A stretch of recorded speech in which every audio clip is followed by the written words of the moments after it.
अमर रहे, अमर रहे, अमर रहे, अमर रहे। स्वर्गीय संतोषजी देशमुख यांना प्रणाम आणि वंदन करून आज बीड नंतर महाराष्ट्राच्या प्रत्येक जिल्ह्यामधील असणाऱ्या प्रत्येक 12 बलुतेदार 18 पगड जात्यातल्या असणाऱ्या लोकांचं नेतृत्व करणारा आमचा मराठा समाज हा रस्त्यावरती उतरलेला आहे। आणि रस्त्यावरती उतरल्यानंतर एकच मागणी आहे, आकाला उचला। आणि आकाचा जो पक्षाचा नेता आहे त्या नेत्यालाही त्या ठिकाणी राजीनामा घेतल्याशिवाय कुणी शांत बसू नका, कारण हा खरा सूत्रधार कोण आहे तर धनंजय मुंडे आहे। आमची काही सोयरी नाही त्यांच्या बरोबर, त्यांच्या पक्षाबरोबर का सरकार बरोबर। आमचा खरा माणूस, आमचा जीवाभावाचा माणूस, आमच्या जातीतला माणूस, 12 बलुतेदारांचं संरक्षण करणारा माणूस त्याचा प्राण गेलेला आहे, आम्ही कदापि विसरणार नाही।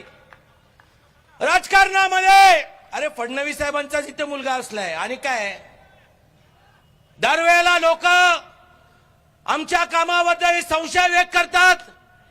परवा बीड मध्ये माझी भूमिका व्यक्त केल्यानंतर लोकांची भूमिका आली, तुम्ही मराठ्यांच्या बाजूने बोललात, अभिनंदन। अरे जातीवंत मराठा आहे,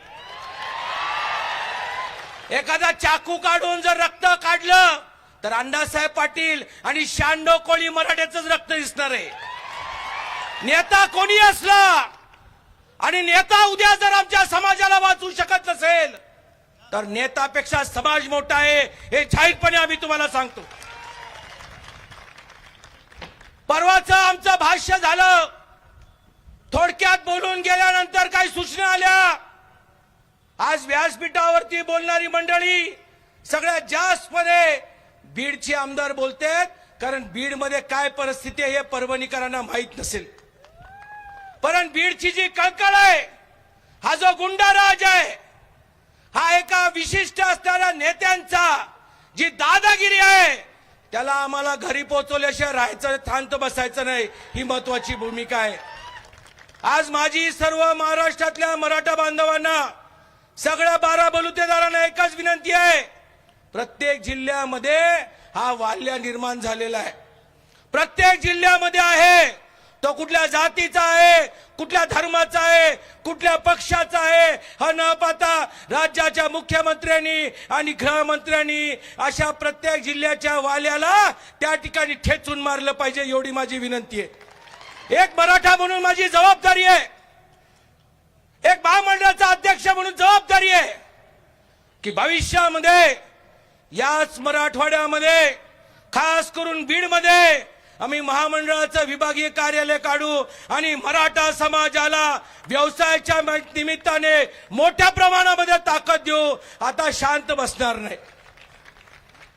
कालपर्यंतची मर्यादा होती, पण जर भौगोलिक परिस्थिती जर आपण बीड जिल्ह्याची पाहिली, मोठ्या संख्येने असलेला समाज जो मराठा समाज आहे तोच नोकरदार झालेला आहे। अरे एका वेळेला महाराष्ट्राचं नेतृत्व, हिंदुत्वाचं नेतृत्व छत्रपती शिवरायांनी केलं। 12 बलुतेदार आणि 18 पगड जात्यांना आम्ही सोबत घेऊन गेलो। आरक्षणाच्या माध्यमातून 12 बलुतेदार आणि 18 पगड जात्यांना न्याय मिळाला आणि आमचा समाज तिथे मागे पडला। आज आम्ही आमच्या भावाच्या पाठीशी आहोत।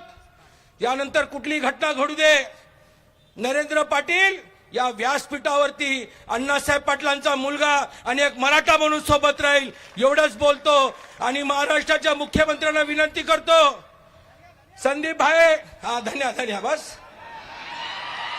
संदीप भाईंनी जे सांगितलं ते बरोबर आहे। पुण्यामध्ये हे राजकारणाचं केंद्र आहे आणि पुण्याचा नेता कोण आहे? ज्या पुण्याच्या नेत्यांनी हे जाहीर केलं की एका मेळाव्यामध्ये पोस्टमार्टम करणारा जो डॉक्टर होता त्यांनी सांगितलं, माझ्या आयुष्यामध्ये अशा पवारांचं मी पोस्टमॉर्टम केलं नाही. माझं म्हणणं आहे अजितदादा पवारांना, दादा तुमच्या पक्षामध्ये मी काम केलेलं आहे, तुमच्या पक्षामध्ये विधान परिषदेमध्ये होतं तुमच्यामुळे, पण आज तुमच्या पक्षातला मंत्री त्याचे जर पिल्ले अशा परीने जर गोरगरिबांना मारत असतील तर तुम्ही कुणाचा अंत पाहणार आहात? तुम्ही त्याला मंत्रिमंडळामध्ये स्वतः फडफडत काढलं पाहिजे. अरे त्यांना राजीनामा देण्यापेक्षा तुम्हीच हात धरला पाहिजे. अरे चाल जा गावाला. अरे महाराष्ट्राने तुम्हाला डोक्यावर उचलून नाचलं असतं, पण तो दुर्भाग्य आहे राजकारणाच्या लोकांना. माझी अपेक्षा राज्याच्या मुख्यमंत्र्यांकडे आहे. संशयास्पद बघितलं जातंय, वाल्या पकडला जातो, पकडला नाही, वाल्या शरणग्रस्त होतो. काल 2 माणसं स्वतःहून त्या ठिकाणी पकडली गेली. आमदार शिंदे साहेब, आमदार संदीप भाई यांनी सांगितल्याप्रमाणे कोण हॉस्पिटलला होतो, कोण अधिकारी पकडायला गेलं होतं. हा जोपर्यंत निकाल लागत नाही, आई शपथ कुणी शांत बसायचं नाही, कोणी शांत बसायचं नाही. आणि मी तर शांत बसणार नाही. प्रत्येक आठवड्याला 3 दिवस तरी बीडमध्ये मुक्काम ठोकून राहील. बघतो मलाही काय करता येईल, पण आता शांत बसू नका एवढीच विनंती करून रजा घेतो. जय भवानी, जय शिवराय. धन्यवाद साहेब, धन्यवाद. यानंतर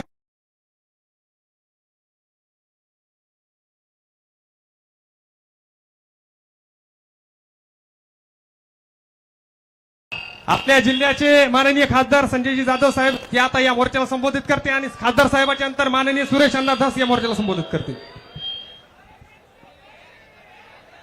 कैलासवासी संतोष अण्णा देशमुख यांची झालेली निर्गुण हत्या आणि त्या हत्येनंतर उद्भवलेलं महाराष्ट्रातलं सगळं वातावरण,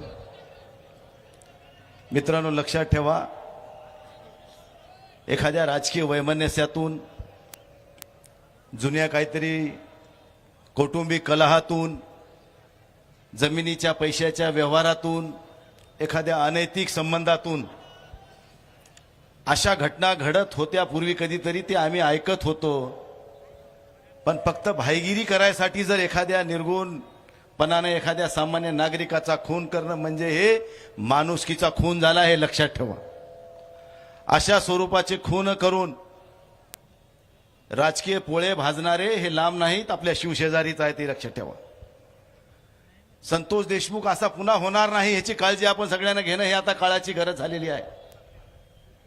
म्हातारी मेल्याचं दुःख नाही, काळ सोकावता कामा नाही, अशा स्वरूपाची परिस्थिती आहे. मित्रांनो, ह्या ठिकाणी बऱ्याच राजकीय व्यक्त्यांनी, संतोषशी संबंधित असणाऱ्या व्यक्तींनी आपल्या जीवनामधले, आपल्या ह्या सगळ्या कहाणीतले कटू सत्य ह्या ठिकाणी विशद केलेले आहेत. त्यानंतर सुरेश अण्णा बोलणार आहेत, जरांगे पाटील बोलणार आहेत. मला आपल्या सगळ्यांना ह्या ठिकाणी विनंती एवढीच करायची आहे, ही वादळापूर्वीची शांतता आहे. मी बीडमध्ये मस्सा जोगला हे बोललो होतो, संतोष देशमुखच्या कुटुंबियाला भेटायला गेलो त्यावेळेसच मी म्हणलं होतं की ही वादळापूर्वीची शांतता आहे, तुम्ही याला हलक्यात घेऊ नका. माझी शासनाला एवढीच नम्र विनंती असणार आहे, आम्ही सगळेजण म्हणतो की ह्या गुन्हेगारांना फाशी झाली पाहिजे, तुमच्या मताशी मी सहमत आहे, परंतु हे फाशी होण्यासाठी अगोदर चार्जशीट व्यवस्थित दाखल झालं पाहिजे. चार्जशीटमध्ये जर काही उणिवा असतील किंवा राजकीय दबावापोटी जर काही उणिवा ठेवण्यात आल्या तर आमच्या म्हणण्याला आणि आमच्या बोंबलण्याला अर्थ राहणार नाही, ही अवस्था ठेवा. म्हणून राज्याच्या मुख्यमंत्र्यांना ह्या ठिकाणी मला या निमित्ताने एक विनंती करायची आहे. मुख्यमंत्री साहेब, हे परळी बीड जिल्ह्यातलं, हे महाराष्ट्रातलं एक सामान्य माणसाला त्रास देणारं केंद्र असं म्हणायला हरकत नाही. बिहारपेक्षा बिहारला बी लाजविल अशी परळी आहे, कारण परभणीला लागू नये म्हणून आपल्याला बी थोडं